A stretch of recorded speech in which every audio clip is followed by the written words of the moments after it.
Welcome to இதயம் சமையல். நம்ம இன்றைக்கி பார்க்க போகிறது முட்டை கிரேவி. வாங்க வீடியோக்குள்ளே போகலாம். அடுப்பில் கடாய் வச்சுக்கோங்க. 4 ஸ்பூன் எண்ணெய் விட்டுக்கோங்க. எண்ணெய் காஞ்சோன்னையும் கடுகு போடுங்க. கடுகு பொரிஞ்சிருச்சு. வெங்காயம் 2 பெரிய வெங்காயம் பொடியாக நறுக்கி வச்சுக்கோங்க. அதை போட்டுருங்க. அதுக்கு தேவையான உப்பு கொஞ்சமாக போடுங்க. அது கொஞ்சம் வணங்கட்டும் நல்லா.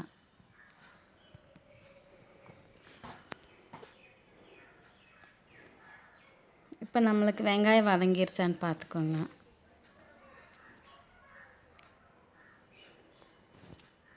இப்போ வெங்காயம் வதங்கிருச்சு.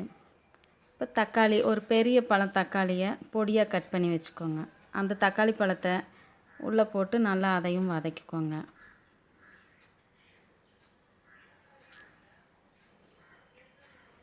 அந்த தண்ணியெல்லாம் சுண்டி கொஞ்சம் நல்லா கிரேவி மாதிரி வர்ற மாதிரி வதக்கிக்கோங்க. இப்போ 1/2 ஸ்பூன் கொத்தமல்லி பொடி போட்டுக்கோங்க.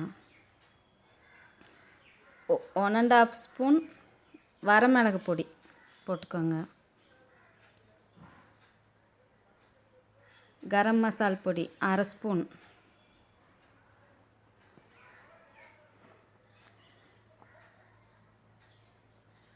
கொஞ்சம் நல்லா அதை வதக்கிக்கோங்க. அது எல்லாம் கலங்கிற மாதிரி வதக்கிக்கோங்க.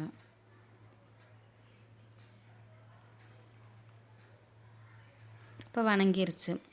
1/2 டம்ளர் தண்ணி அது கூட சேர்த்து கலக்கிக்கோங்க.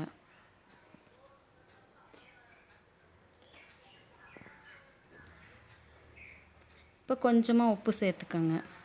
இதுக்கு தேவையான அளவுக்கு உப்பு போட்டுக்கோங்க. இப்போ கொஞ்ச நேரம் அது வேகட்டும். பச்சை வாசமெல்லாம் போகணும். இப்போ கொதிக்கிறக்க ஆரம்பிச்சிருச்சு.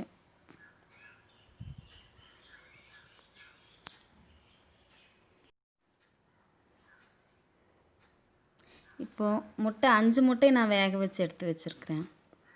அந்த முட்டைகளை நீல வாக்கில் வெட்டிக்கோங்க. ரவுண்டாக வெட்டாதீங்க, நீளமாக வெட்டி வச்சுக்கோங்க.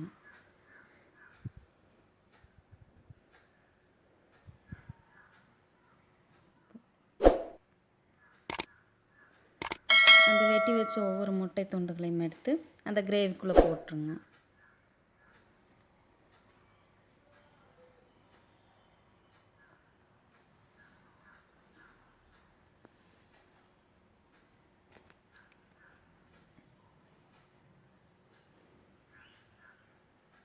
அதை குப்புற வைக்கிற மாதிரி வைக்காதீங்க, நேராக வைங்க. அப்போ தான் அந்த மஞ்சள் மேலேயே நிற்கும். இல்லாட்டி அது கரைஞ்சிரும் உங்களுக்கு. இப்போ முட்டைகளை போட்டாச்சு கிரேவிக்குள்ளே. இப்போ மல்லித்தழை,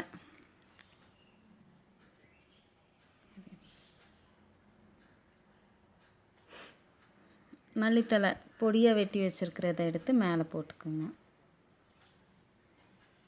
லேசாக மல்லித்தழை தூவிட்டு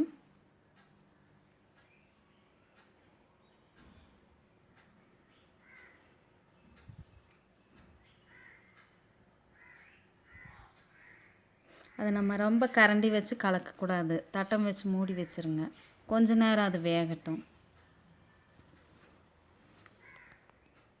இப்போ கிரேவி ரெடி ஆகிக்கான்னு பார்க்கலாம். நம்மளோட முட்டை கிரேவி ரெடி ஆயிடுச்சு. தண்ணியெல்லாம் சுண்டி வந்துருச்சு. இப்போ நம்ம பிளேட் பண்ணிடலாம். வீடியோ பாருங்கள். பிடிச்சிருந்தா சப்ஸ்கிரைப் பண்ணுங்கள். தேங்க்யூ.